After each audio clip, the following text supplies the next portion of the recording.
Well, good evening, everyone, and welcome to another episode of the WGSN-DB Going Solo Veterans Corner, coming to you live here from Northern Virginia. And I am your host, retired Army First Sergeant Paul Holbert. And as you know, our show is designed to highlight veterans and their families and their experiences and careers in the military and what they're doing now. And we get them from across the nation. So we're going to get into tonight's guest in just a minute, but I do want to take a moment to thank our two wonderful sponsors. First, Quest Jewelers from Merrifield, Virginia. If you're looking for that wonderful piece of jewelry for that special someone, or maybe you got an idea of how you can have something custom made to melt someone's heart, all you got to do is contact Pete and Wantain at Quest Fine Jewelers, and you'll see their information right there on the screen, and I guarantee you they can make it happen for you. I also want to thank our other sponsor, Nationwide IT Services. NIS is a service-disabled veteran-owned and 8A certified small business. CK Park and his crew, he has a wonderful team there that can help your business meet all of their business needs, whether it's training, IT, performance management, 360-degree assessments, whatever you need in your organization. His group of professionals at NIS can help you do it. So again, we want to thank our two sponsors for their wonderful support of our veterans program. So let's get into tonight's show, and I want to introduce tonight's guest. We have with us tonight Marine Sergeant William Batts, and the interesting thing is, Billy's not too far away from here. He's over in Maryland, so he's not too far away from me. Well, Billy spent 5 years in the Marines and left the Marines as a sergeant, which is no small feat considering how tough the Marines can be. Billy also has his Bachelor in Business Management and a Master of Science degree in Information Technology. And he's married and has is it 2 kids, Billy? Yes, sir. Yeah, has 2 kids.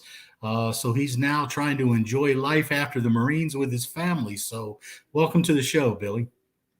Thank you. Thank you for having me. Yeah, and I appreciate you taking the time to come on this evening.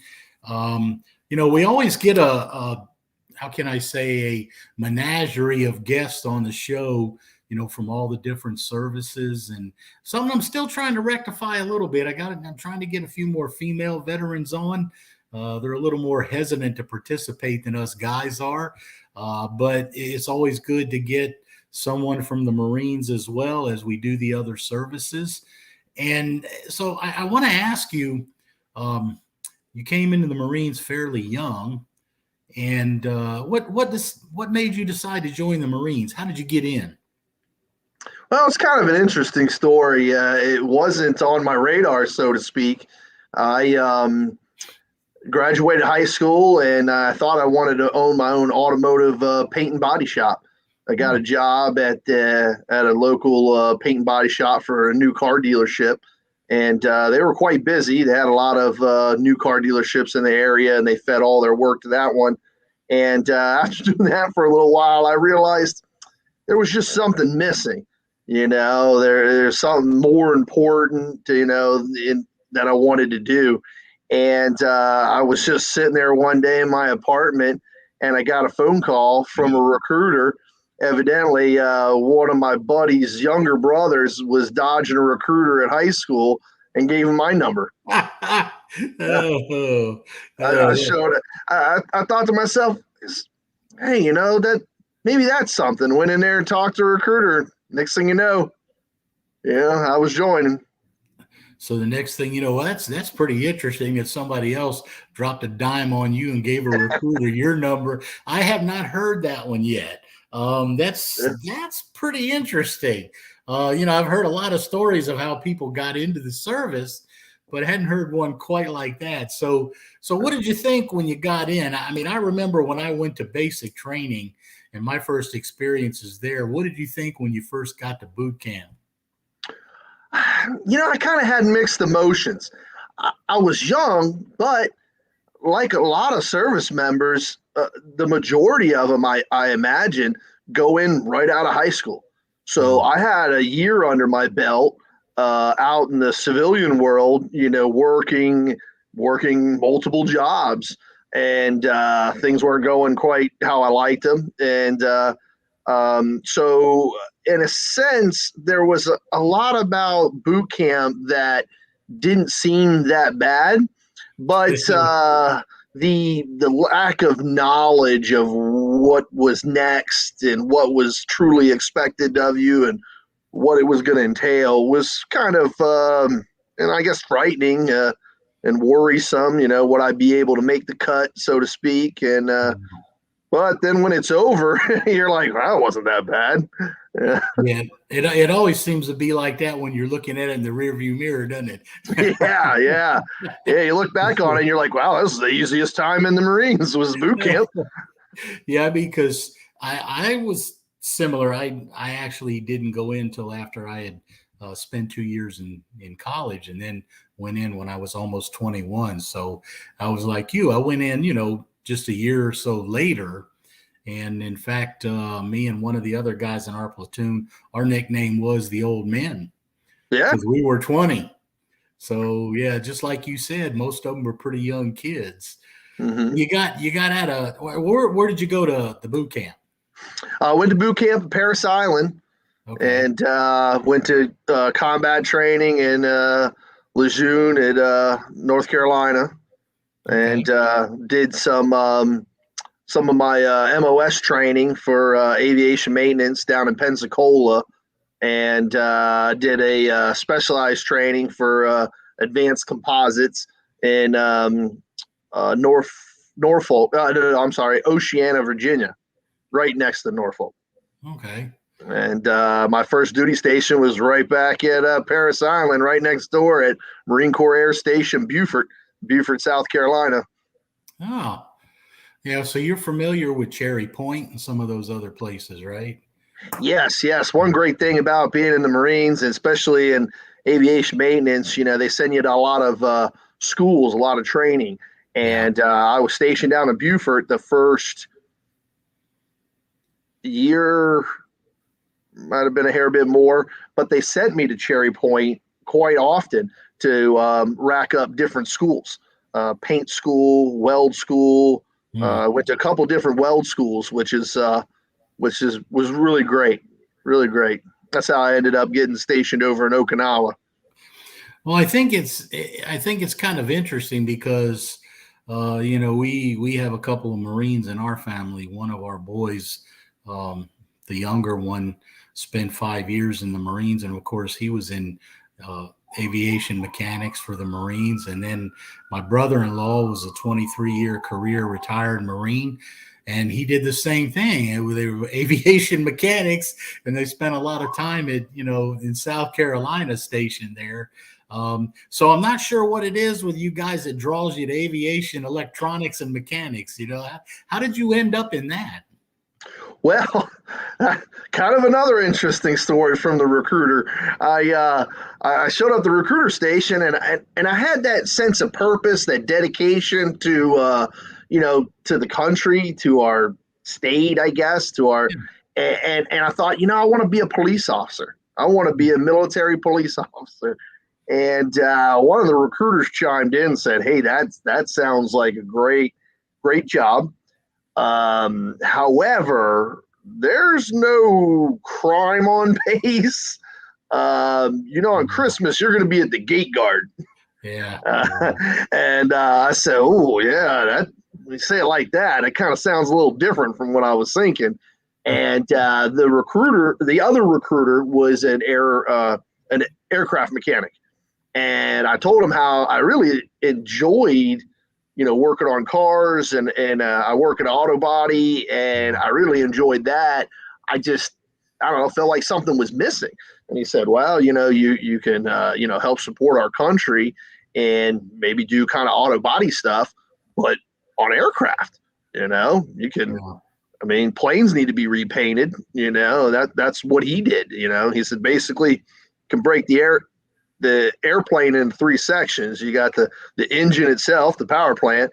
You got all the electronic stuff, radios and navigation and stuff. That's avionics.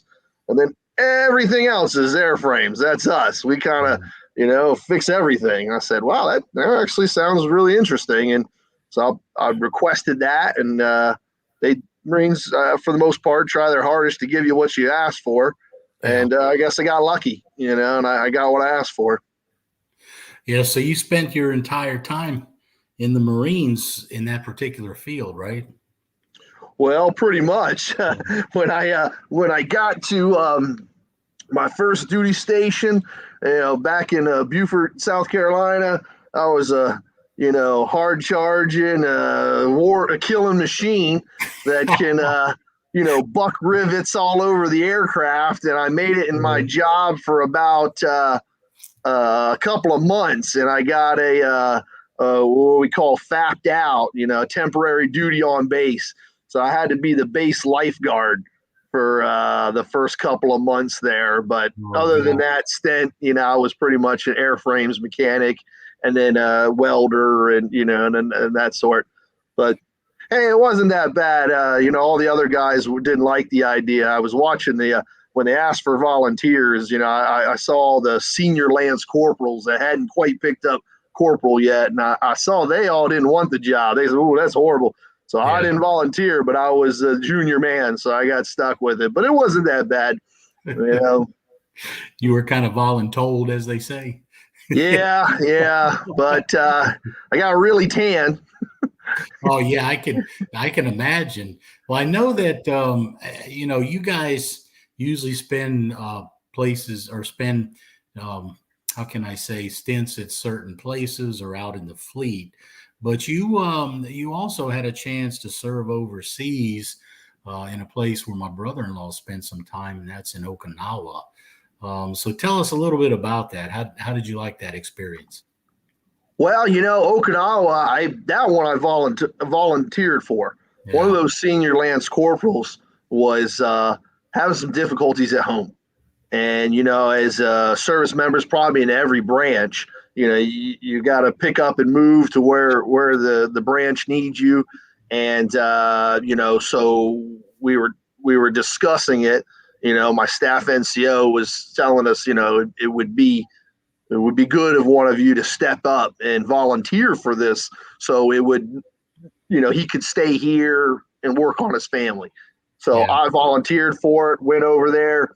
It's one of those deployments that people kind of shy away from, I guess, but got there and not too long, I kind of really fell in love with it. It was a great place, um, beautiful area. It's really hot, Mhm. very humid. You got to drink a Yeah. lot of water, Yeah. but beautiful island. The people were pretty nice. Had a good time there, and it was a good stepping off place to see much more of the world.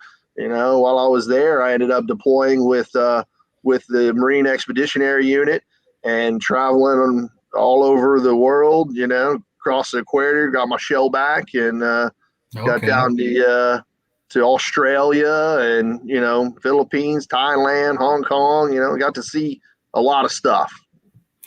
Well, tell our audience what the shellback is, because some of them may not know. Oh, when you're on a Navy vessel or ship, and you have not crossed the equator, everybody's a pollywog. And when you cross the equator, then they have a big event, and they make you design these shirts, and they kind of razz you up a little bit, and make you do a bunch of silly things. Kind of similar to hazing, but a good hazing, and you become a shellback when you cross the equator. So it's just a interesting. It's one of those. Man, I'm having a difficulty with words of putting a name to it, but there's so many great little things like that in the military that nobody else gets to experience. What is it? Just a couple percent of our population joins the military, and Yeah. even out of that small percentage, there's so many different little nuances or things in the military that most military members don't even get to experience. And the polywog and shellback is one of them. I was just visiting my brother up in New York, and we went on the aircraft carrier there. We were walking around. I was kind of Mm, trying to describe the day-to-day life as a Marine aircraft mechanic on a big Navy ship, yeah. tiny little berths, and I feel like everybody should experience it at least once. It's Yeah. interesting. Now, you don't have to experience it long. It's like Groundhog's Day. You could be there for a day. You've learned everything you need to know, but Then you just keep doing it over and over again, right? oh yeah, that's Yeah. one thing about the boat. It felt like every day just kind of seemed the same. And then you see land, and then you get excited. You're like, "Ooh, land's there!" Well, I actually, the reason why I ask you to explain the shellback is because, I really enjoy military history, so I watch a lot of it, and I've seen a number of those old razzing ceremonies, I guess you could say, from World War II, and things that they filmed when ships crossed the equator, and different things. So that's why I wanted to make sure the audience kind of understood. And you're right. I mean, I just saw an article not too long ago. It's only about 1.5% of the American population that serves in the military. So when you start talking about some of those experiences that we got while we were in the military, that so many other people don't, and I mean some of the more unusual, not some of the crazy ones we get stuck in. But yeah, you're right. So it is kind of interesting to look at some of those and share those as we go. So what do you think? What do you think your best experience or your best time in Okinawa was? Oh man, that's kind of hard to say. I mean, there was a lot of great things. Wow, we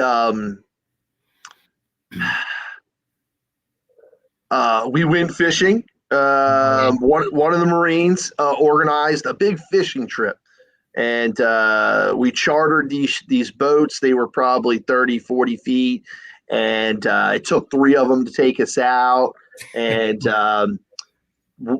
both the other two of the other boats, they paid a little extra money for an English speaking guide, but then we all went to the same spot, and we were catching these tuna one after another. They were a little, I guess they're different from the tuna here in the States.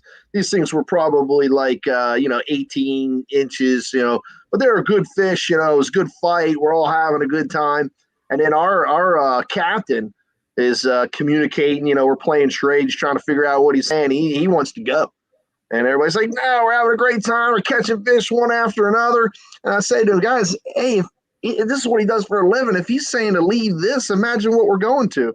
And Yeah. sure enough, we get out another hour away, and he just hands us these sections of rope with a giant hook on the end.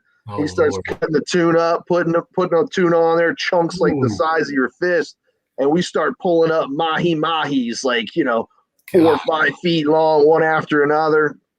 That was great. Another one I really, really love was I was, airframes. I was welder, and the Cobra helicopter yeah. pilot and one of the maintainers comes over, says, "Hey, we heard you're a great welder, and we really could use your help." I said, "Absolutely. What can I do for you?" He said, "When we take this gun system, this big ball and gun off the front of the Cobra, Hmm. we've got nowhere to put it. We got a bunch of old, dirty mattresses, and we just lay them on top of those. Is there any way you can make us something to hold that?" I said, "Oh, yeah, absolutely." So went down there, took a bunch of measurements, Yeah. came back, welded some stuff together. Wasn't quite what I wanted, some tweaking here and there. Hmm. Throw some wheels on it, some casters, paint it, bring it down there. They're like, "Oh, this is perfect, exactly what we were wanting." And so they were real happy. I think I might have made one or two more, and I gave them my drawings and measurements. So if somebody wanted to make them in the future, and they kind of paid me back. They came back a little bit later and said they got live fire training, which is pretty rare. And if I made them some targets, they'll take them with us. So I went and got a whole bunch of old wall lockers, and we cut them out and made targets. And then they had this island somewhere there, and they set up all these targets. They picked us up, me and a couple of my buddies, and we went out with them and We all, flew by in Hueys and shot at them with 50 cals on the side of the Huey. As aircraft mechanic, we don't do that much. Like on the boat, they have John Wayne Day, and the Marines take the Navy guys out and let them shoot guns and stuff. They call it John Wayne Day. Here I am. I'm like, I'm a Marine, but I'm an aircraft mechanic. I don't get to shoot that stuff often either. Take me. Yeah, I tell you, there's some of those armament systems are incredible, and there was one that just, oh my gosh, I was just so impressed with when I was in the desert for Desert Storm, and those were the A-10s. Oh yeah, those things were just. They were lifesavers, but I tell you what, they were just so incredible to hear them when they came over firing, and to see what they did when they fired was just, it was just amazing. Yeah. And you have to respect the fact that they've been around so long, yeah, and there's nothing that can replace that aircraft. Yeah. I mean, they've tried a few times. They've talked about it, but they still haven't been able to do it. Well, I'll tell you what. Just like the Huey and the C-130. Nothing can beat those. Well, Billy, we're gonna take a short break here to hear a word from our sponsor. So for our audience here, stick around and we'll be right back and continue our conversation.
All right, and welcome back, everyone. And you're listening to the WGSN-DB Going Solo Veterans Corner. And our guest tonight is veteran Marine Sergeant Billy Batts. And before the break, Billy was telling us a little bit about some of his experiences with his 5 years in the Marines. But Billy, I wanted to ask you, there comes a time, even me, when I got ready to retire, you get to a point where you make that decision. Yeah, it's time for me to move on. It's time for me to do something different. How did that happen for you? What was it that told you it was time to make a change?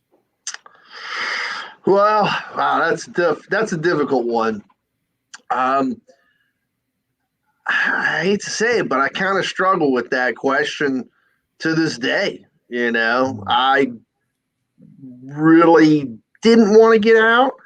And I wish I try hard to say I wished I didn't get out, because life just works out the way it works out, and I've got a great life, and I'm very happy.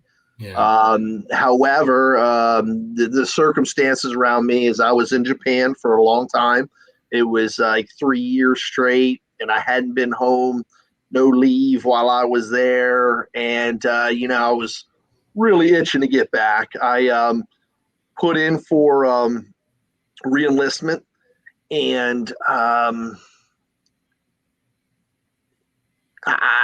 I don't know if I wasn't following up as much or there was communication breakdowns, but ultimately my package got denied, only because I requested to go to non-destructive inspection school, which would let me X-ray the planes and find hairline cracks. Yeah. And they were so backed up, they didn't have any boat spaces. And if they couldn't guarantee me a boat space, they couldn't honor my requests. So basically my package was denied because of that, not because they didn't want me. And, you know, it's so close to me going back home. And I hate to say it, I made a rash decision and was like, you know, they were like, well, you can just get out. So I got out. And then once you're, you know, back on the block, you know, it's hard to turn around and go right back in. You know, it wasn't until, you know, probably 4 or 5 years later, I was like, whoa, what am I doing? I should go back in. You know, by that time, they're like, hey, we passed you, you know. But, yeah, so it didn't play out how I saw it. And, but, you know, everything works out for a reason, and I'm happy. But I miss that camaraderie and esprit de corps, and Facebook isn't helping, because I see some of my junior Marines that were, you know, privates and lance corporals, PFCs and lance corporals, and I see their retirement ceremonies were these past, you know, last year. I had a couple of Marines retire. So, but that's how it worked out for me. But it's not like that for everybody. You know, like I said, a couple of my junior Marines, they just, for them, they were having a good time and didn't want to see it end. So they re-enlisted. And then the next re-enlistment was, well, I made it this far, might as well keep going, you know? Well, I know that, and I mean, I've heard a lot of different reasons why people have moved. And, you know, like you said, everybody has their own experience. Everybody has their own reasons. Now, were you married while you were in the Marines, or did you get married after? No, I was not married when I was in. Matter of fact, my wife and I dated in high school. And then she went to college. I went to Marines. We tried to make it work for a little bit. It just was too much, you know. So we went different ways. And, I did my time in the Marines. She did her time in school. And I moved back to the town that I was living in, because we bounced around a little bit, you know, growing up. So I just went back to the same town, and she did the same. We ended up bumping into each other. I think it was like 2 years after I was back, and we tried to date slowly and all that, but it was hard not just to. I mean, we just kind of fell right back into where we were, and shortly after we got married and have kids, and got a boy and a girl growing like weeds, you know. Yeah, they tend to do that. Yeah. So how long have you been married now? 11 years. Okay. Yeah, 11 years. It's been great, you know, and raising a family. It's been tons of fun. Kids are great. Work's been pretty good. Well, let's see, you're in Maryland, and I know that you continued on your aviation career after you got out of the Marines, because you got an airframe license or certification, and you're working now, for a contractor for the Army, I think it is. Yes, sir. Yes, sir. sir. Airframe work, or what? So, what's that like? Oh, it's fun. It's good. So I got out, and I got my A&P license, used the GI Bill, and I got a job out at Aberdeen Proving Ground up here in Maryland, and I first started as a Huey crew chief. There was an active duty Army unit that had a Huey. Actually, they still had out at APG. They had two different units. One serviced the airfield itself for different needs for testing and things like that they do at Aberdeen Proving Ground. And then the other unit has a different mission that they use their Hueys for. So I was their mechanic. We would do all aspects of maintenance and also perform crew chief duties when they went out of town. It's cool. It was a great job. I really liked it. From my time in the military, I was used to going places from here from time to time, and we would go on these 2-3 day trips, once or twice a month. We get some per diem, live in a hotel, not have to make my bed. It was a lot of fun. Wait a minute, doesn't your wife do that at home, or is she got you doing it? I don't know about that one.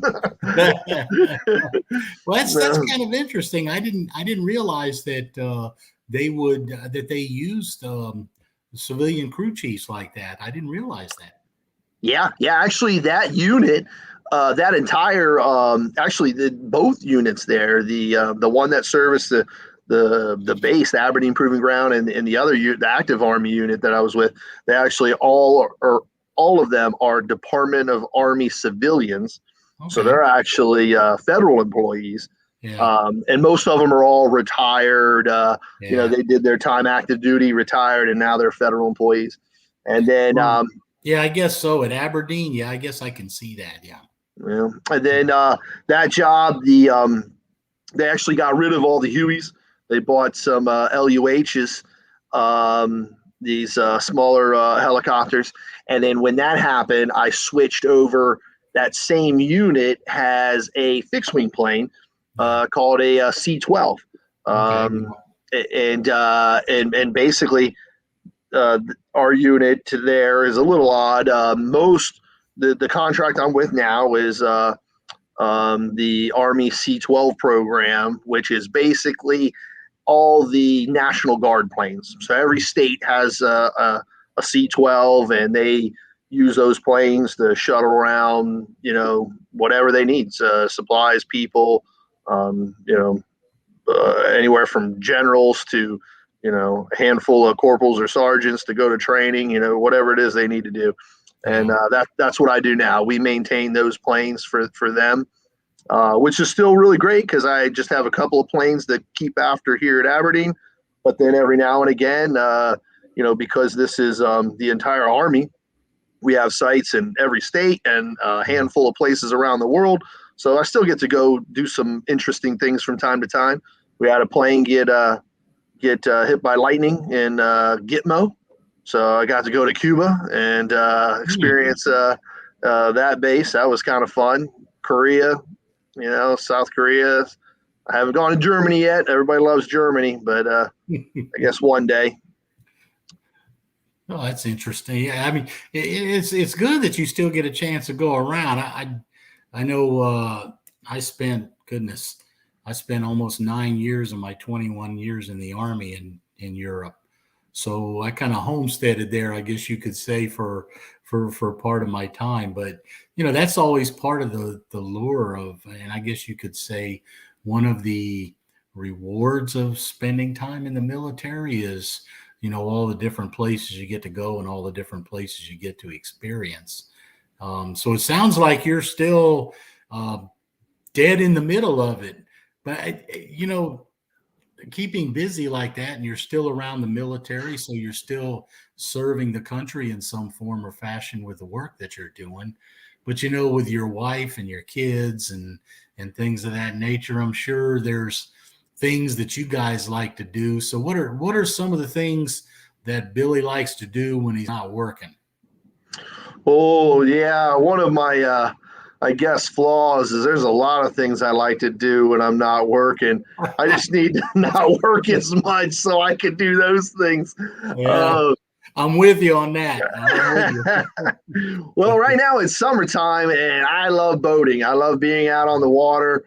We are very fortunate here in Maryland. We have the Chesapeake Bay, and it's very big and extensive. There's I am not a biologist by any means, but I believe it's one of the biggest estuaries in the world. I'm not sure how that breaks down, but great place for boating. So we had a small runabout boat, a little 21-footer but the Chesapeake Bay, you think like calm like a lake, but the Chesapeake Bay can be really rough. So we finally upgraded to a bigger cruiser style boat where we could spend the night. We could anchor out and spend the night, do some weekend trips. Actually, knock on wood, I hope this weekend we can travel from where we are close to Baltimore and travel across the bay and down to a place called St. Michael's, which is a very well-known boating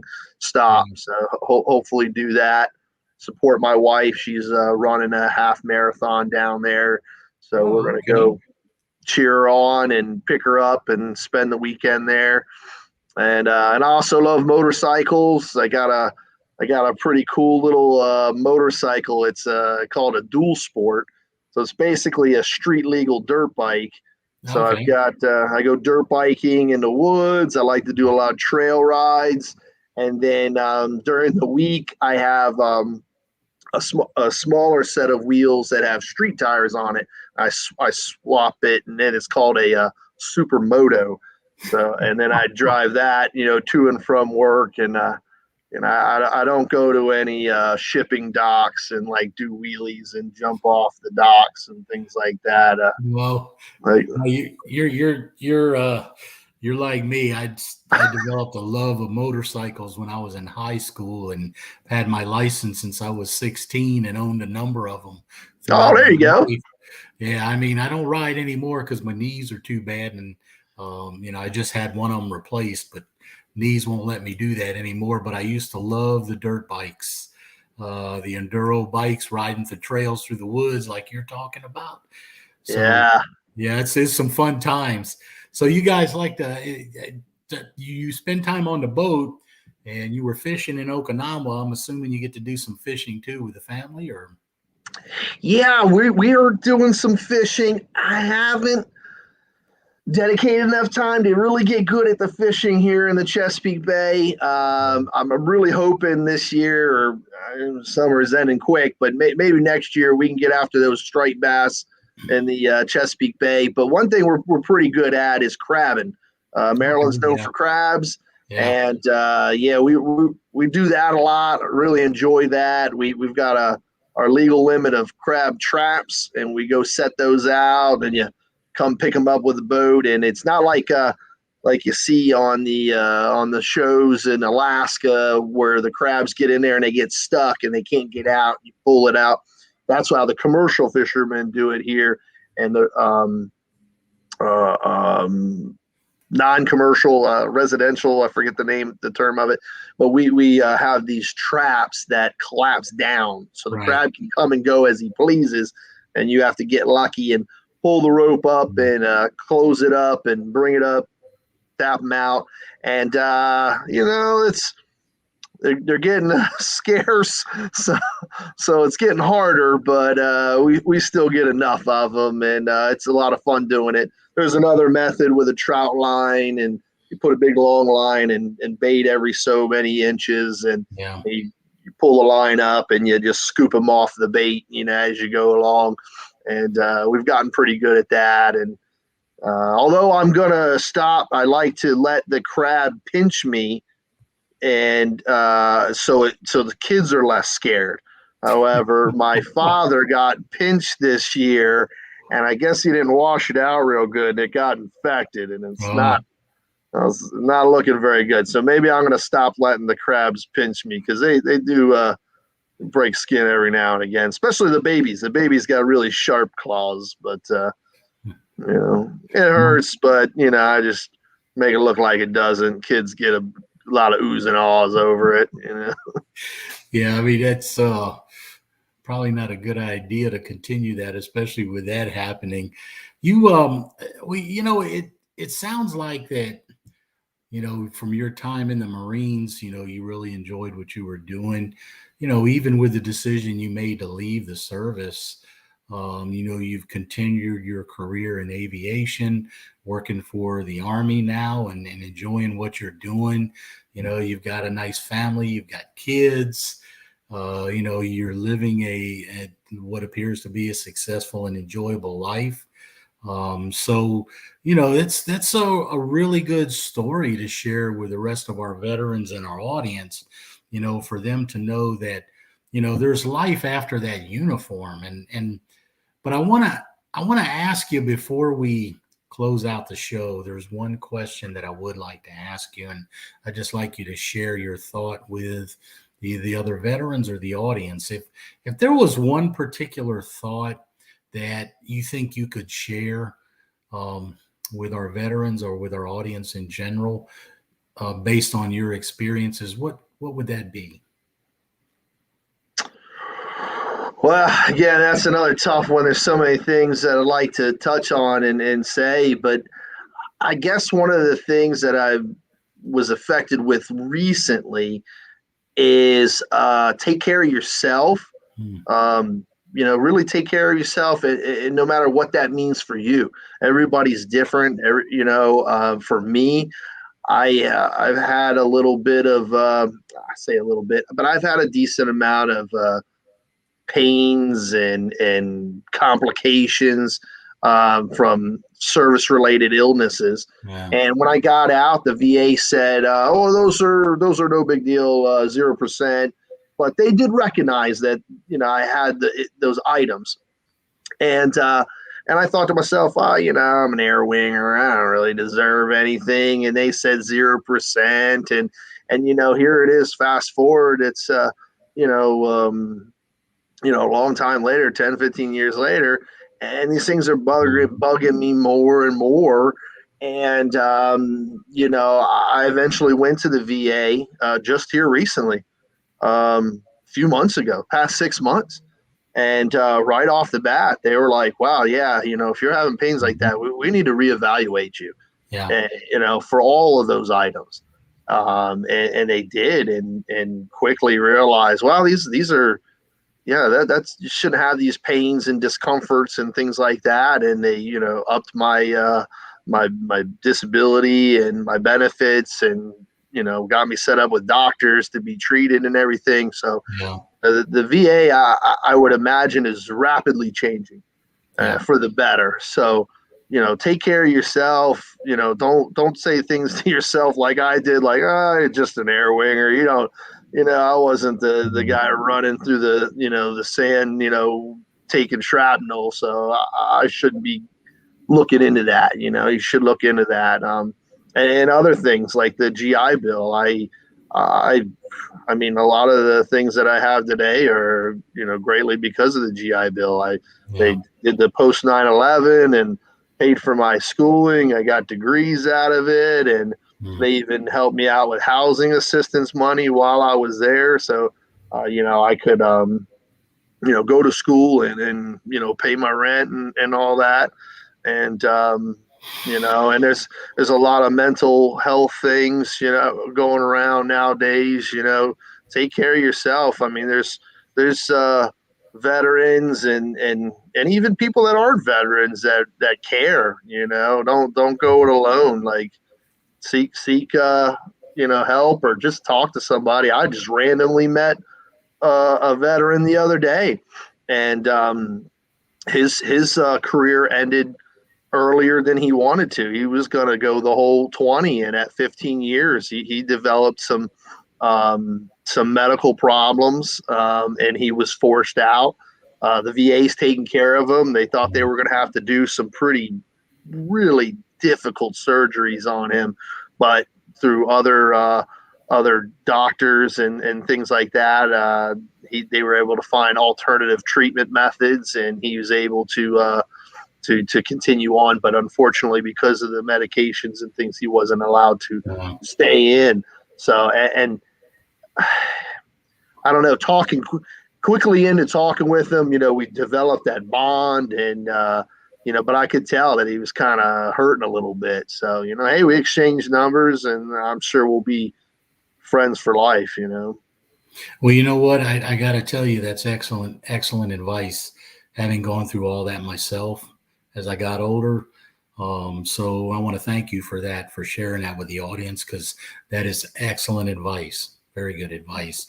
Thank you. Billy, I want to thank you for spending the time on the show tonight and coming on to share your experiences with us. And, I wish you guys the best as you continue on. Thank you very much. It was great being here. Well, thank you, sir. And for the rest of our audience out there, you've been listening. As you know, one of the things that we like to do is put out information that will help veterans and their families, just like Billy did, encouraging you to go out and get help when you need help with the VA. One of the messages that just came out, you see it up there on the screen. The USPS is hiring approximately 100,000 people under a new initiative, and they've got a special program for veterans and their spouses where they get preference for hiring.